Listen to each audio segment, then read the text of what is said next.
Welcome to the HOA Real Talk podcast. Real Talk is for homeowners and board members of homeowners associations. Most HOA podcasts are from attorneys or property managers. Real Talk is by a homeowner and board member and focuses on helping homeowners navigate living in a deed-restricted community. It also helps board members understand and become better at their role as a volunteer and leader of the community. The HOA Real Talk Show is brought to you by Excellence in Action Podcasting. So let's be about it and get this show started. Please welcome the host of Real Talk, Mike Sancho.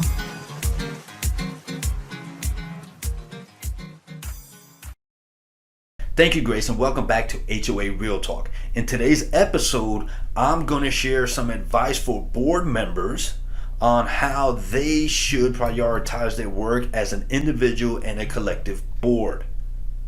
I'm going to share this advice so you as a board member and your collective board and your HOA can do what? Keep your hood looking good and property values high. Now, today we're going to discuss the Eisenhower Chart and prioritizing your work. I'm going to give you specific information on what you should be focused on as an HOA board member and what your board should be focused on. And you're probably sitting there wondering, if you're a board member or an association or property manager, you're probably sitting there wondering, Mike, you done lost it? How can you tell others what they should prioritize their work on if you don't know anything about their HOA? And you're absolutely right. I know nothing about your homeowners association. In fact, there's over 150,000 HOAs in the United States. So how can I possibly tell anyone other than my board, well, my fellow board members and the board I serve on, it's not my board, how can I tell anyone except my group, our group, on what they should prioritize their work on? Well, I can say that with confidence because let me give you a little background information on myself. I spent 30 years in the nonprofit world, with many of those, the majority of those years, at an executive level. I'm also the founder and owner of Excellence in Action Consulting Services, where I provide services to nonprofit organizations and youth development programs, and I'm a career coach and mentor. And I use this one specific tool to help my clients, and I used it throughout my career to prioritize work. So this tool is effective, this tool works, this tool has success. I've used it for many years, and I'm going to share this tool with you, the HOA board member, the HOA board, because this tool really does work. And I've taken this tool and I converted it to be used for a homeowners association, with one thing in mind: to help you, the board member, do what? Keep your hood looking good and your property values high. So what is that tool? It is the Eisenhower Chart.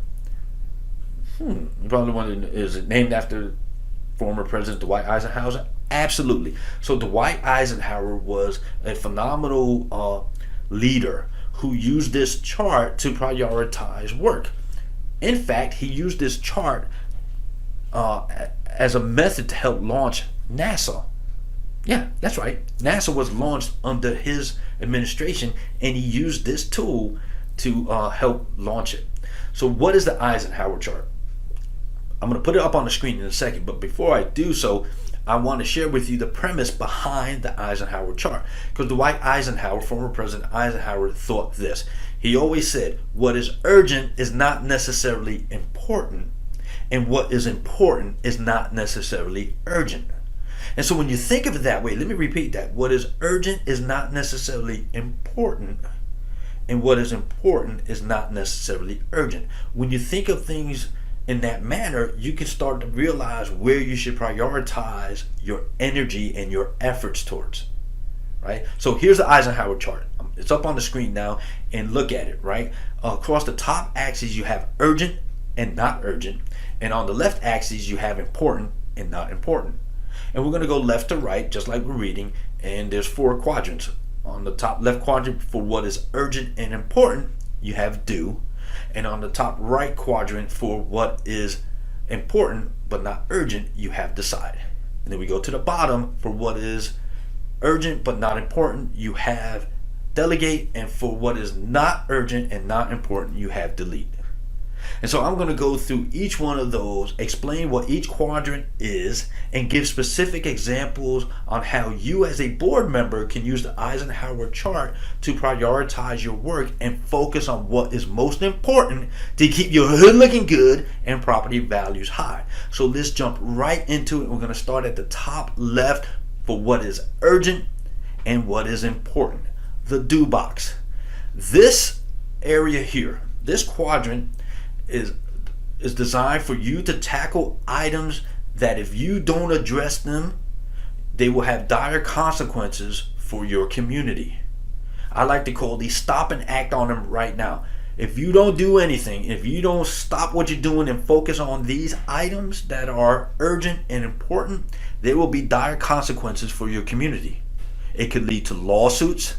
It could lead to someone getting hurt, so on and so forth. These are dire consequences that can have an effect on your community. So let me give you examples of what some of those items are that are urgent and important. Safety issues. Anything that is related to safety is urgent and important. Give an example. You have a playground.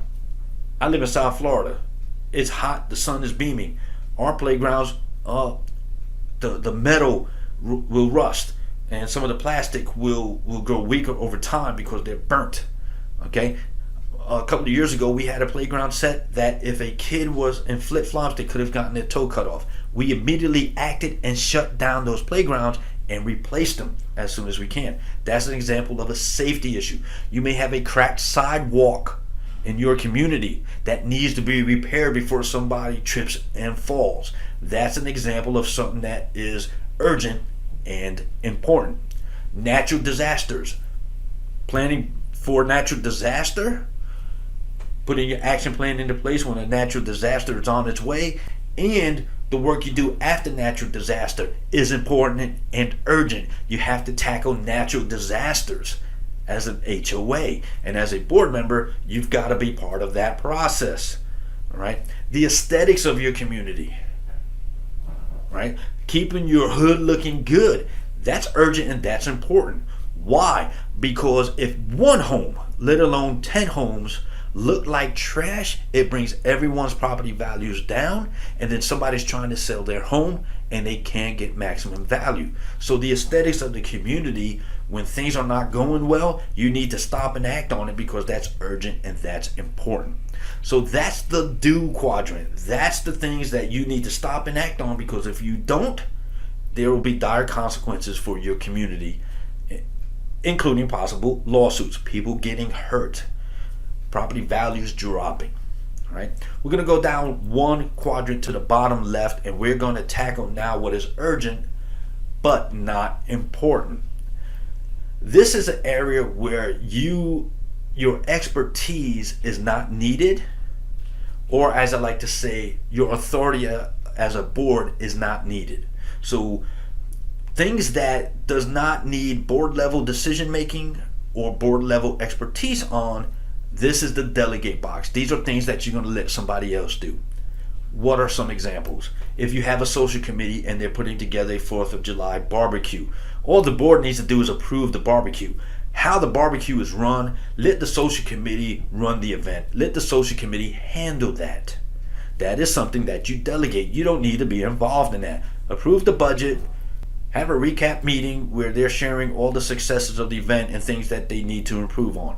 That's it. But the running of the event, the planning of the event, delegate that to your social committee, to volunteers. Delegate that. Another item to delegate. For example, you have for example, we have trees in our community that got trimmed every year. And for many, many years, we would trim half the trees this year and the other half the following year. And it went on for quite some time. Instead, what we did was we decided to go ahead and get a tree vendor in here and get one tree vendor who's going to trim all the trees each year, not piecemeal it, right? So getting 3 proposals. The board does not need to get involved in getting 3 proposals. Do you have an ad hoc committee that will handle that? Or do you have your association manager, property manager, or a couple of individual volunteers handle that? The board does not need to be the one sending out requests for proposals or getting 3 bids. No, that is something that someone else can handle. That's an example of something that you delegate, right? Property inspections. Now, there are some HOAs that are smaller, larger, whatever it is. Some HOAs where the board does the inspections themselves. All right, board members go out and do on-site community inspections, right? But some of those things are something that you can delegate. Do you get a volunteer committee to do community inspections, right? On-site inspections, looking for violations. That's something that you can delegate. Legal stuff. If your HOA does not have an attorney, I recommend you get one. But majority of and most of the HOAs that I've heard of have their attorney. That's something you delegate. You don't tackle legal items as a board or as an individual board member. Your attorney tackles it, and then you have a meeting with your attorney, and the attorney will say, hey, this is what the deal is. You guys need to vote on it. And that's when the board gets involved. But you delegate those items to others. Vendor management, right? Managing vendors, and not from the standpoint of managing their contract. I'm talking about managing, for example, lawn care. Lawn care comes in every week and cuts grass. Who manages them, and who makes sure if there was a mistake that was made by the lawn care company, they broke somebody's chair, who's making sure that they're responsible and replaces the chair? The board doesn't have to do that. The board delegates that to somebody, the property manager, association manager, a committee, or a volunteer. Those are things that should be delegated. Things that don't require the board's level of authority or the board's level of expertise. Now, moving to the far right bottom, we're going to look at what is not urgent and what is not important. And this, I'm sorry to say, is where a lot of board members spend time on, and they should not be spending any time here. So what are examples of things that should be deleted? Well, items that should be deleted, I like to call this quadrant the quadrant that has no value. As I tell my clients, if you're working in this quadrant, chances are you are going to get fired. And if you're a business and you're one of my clients, chances are you're going to lose a lot of revenue if you're working in this quadrant. There is no value to the work that's done in this quadrant. So delete it. Don't do it. Stop. Stop doing these things. What am I talking about? Going on social media and trying to run board business on social media. Social media is great to share items and share things. We know that there are some downfalls to social media. But you as a board member or the collective board should not be on social media trying to run board business. That's where you have board meetings. Board work is done at board meetings, not on social media. Now, if you want to go out and get opinions on something, that's one thing. If you're sharing, hey, that we have that 4th of July barbecue coming up, and the board chair wants to put a message out on social media encouraging community members coming out, by all means, yes, share some information. But conducting board business? No, that's not what social media is for, and you should not be doing it. Stay away from it, and if you're doing it, stop doing it. The other thing you should stop doing as a board member is stop trying to convince everybody to agree with you. Yeah, I said it. Stop worrying about everyone agreeing with you. It's the democratic process. There's something to be voted on. It's on the agenda of your HOA board meeting. Somebody makes a motion, someone seconds the motion, and a discussion is had. During that discussion, you state if you want to. You can keep quiet. You don't have to. But hopefully you have discussion about the pros and cons and how you see that item and what your perspective is on it. And that's it. Then somebody calls the question, you vote on it. Either that thing passes or it's defeated. But you don't need to try to convince everybody to agree with you.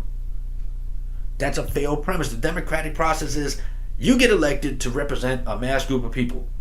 Okay? So if you got 51% of the vote and 49% of the people voted against you, okay? Why are you trying to the other 49%? They're probably never going to agree with you. They didn't vote for you. They didn't want you there, right?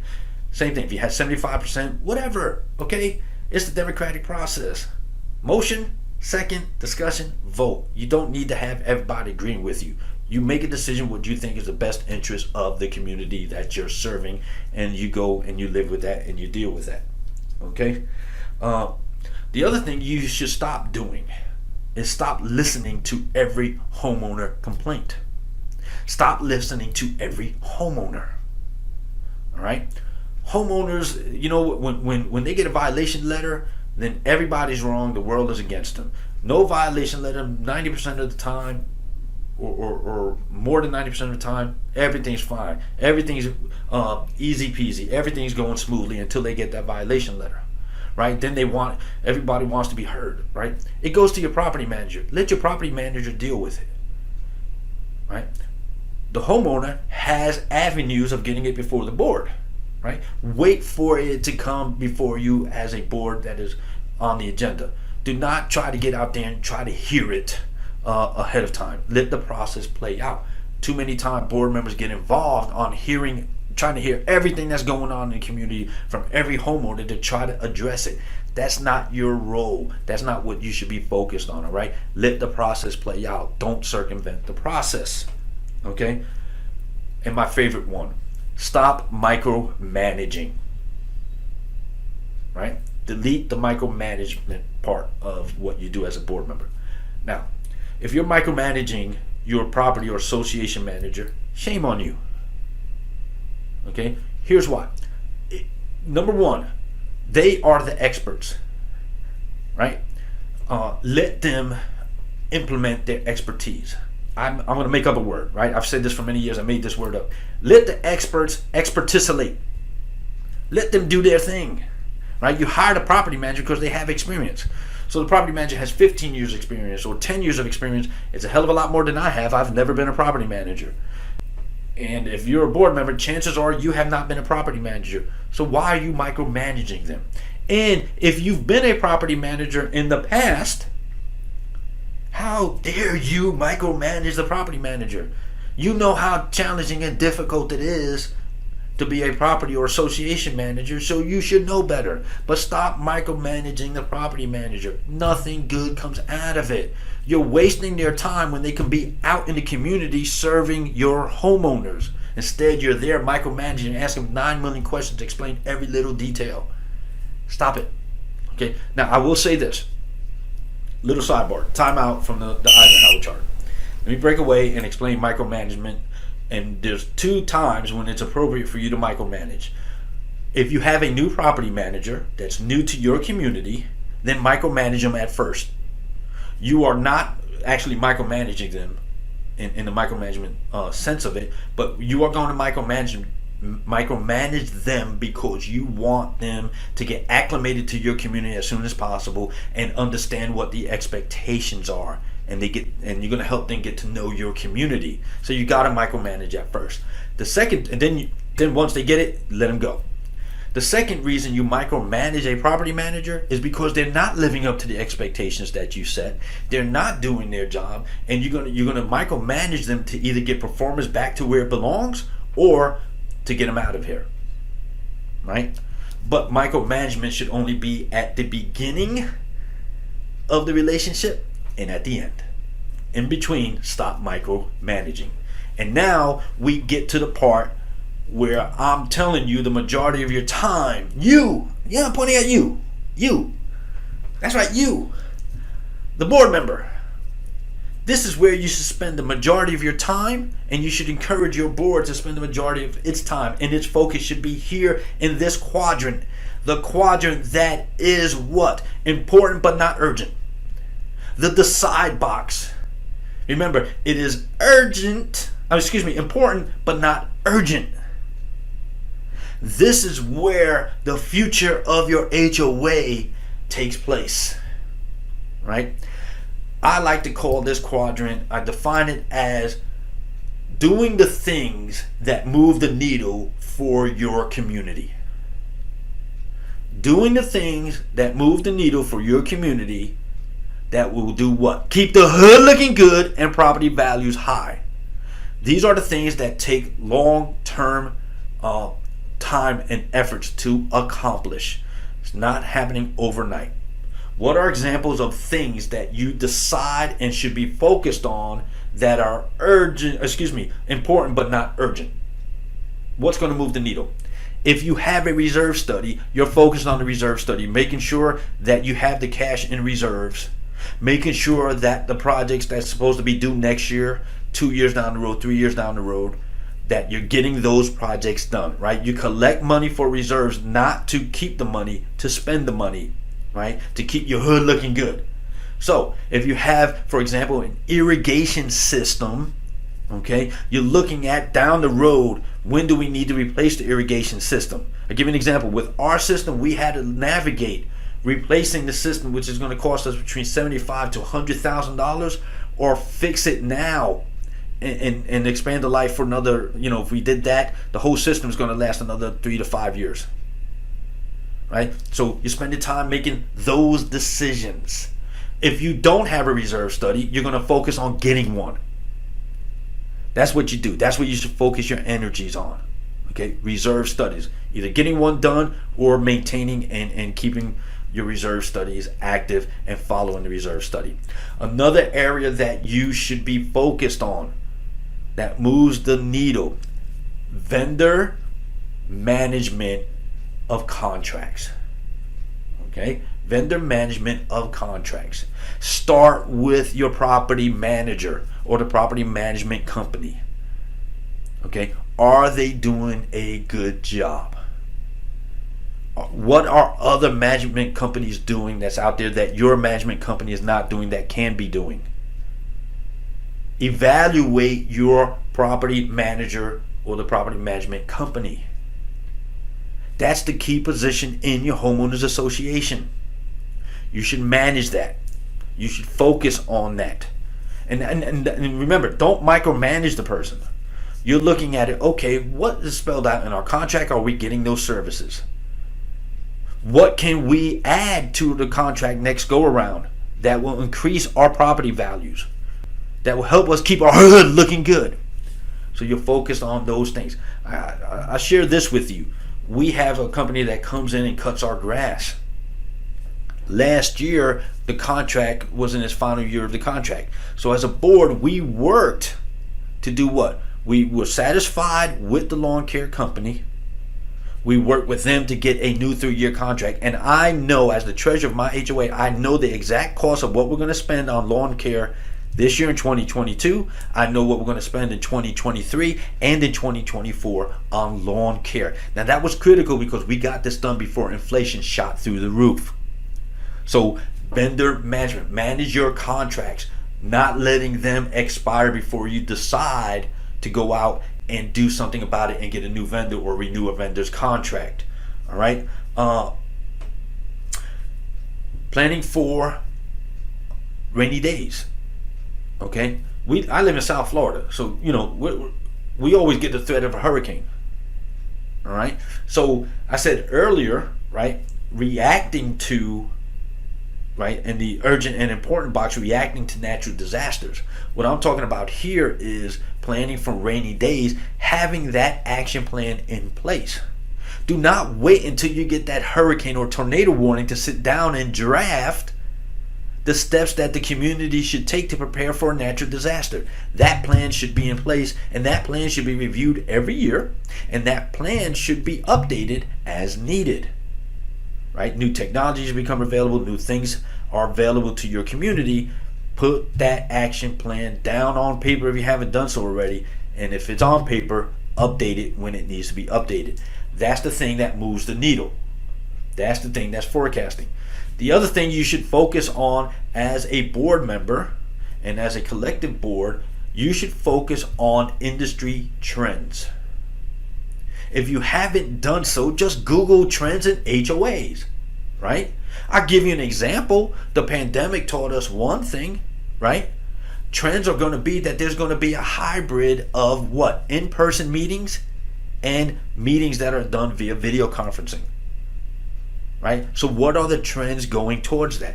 Another trend that you should be working on as a board, and at the very least, maybe not drafting something to be voted on and approved, but starting to focus on it and thinking about it, right? Hostilities.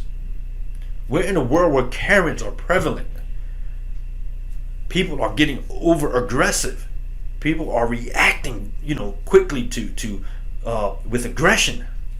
That's another trend that's taking place. What is your HOA preparing for to help mitigate those circumstances, to help dial down the temperature? Okay? Those are the things that I think you as a board member and you as a collective board should be focused on. You should be focused on the things that are important but not urgent. They have a long-term effect. Projects that move the needle, that do what? Keep your hood looking good and your property values high on a long-term basis. The do box, the quadrant where it's urgent and important, those are crisis situations. They don't happen as often as you think. You stop, you act on them, you deal with it, right? So you want to be working in the do box and the decide box.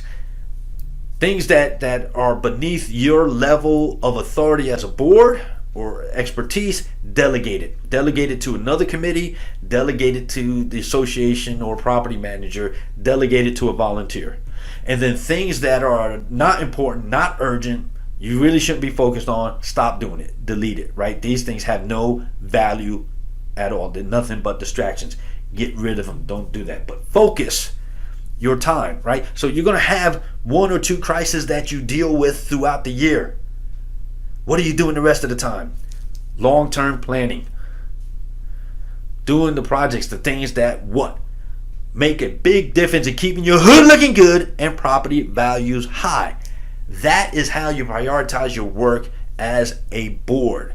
I hope this information is helpful. I hope you can take the Eisenhower chart and use it for your community. There's a link throughout the video. I have it there and I'm going to have it here again.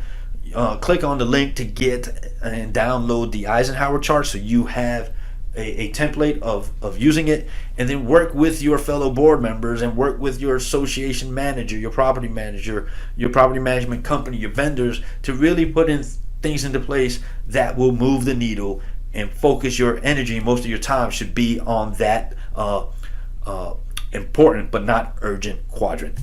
That's my spiel for today. Until the next time, be safe and be well, my friends.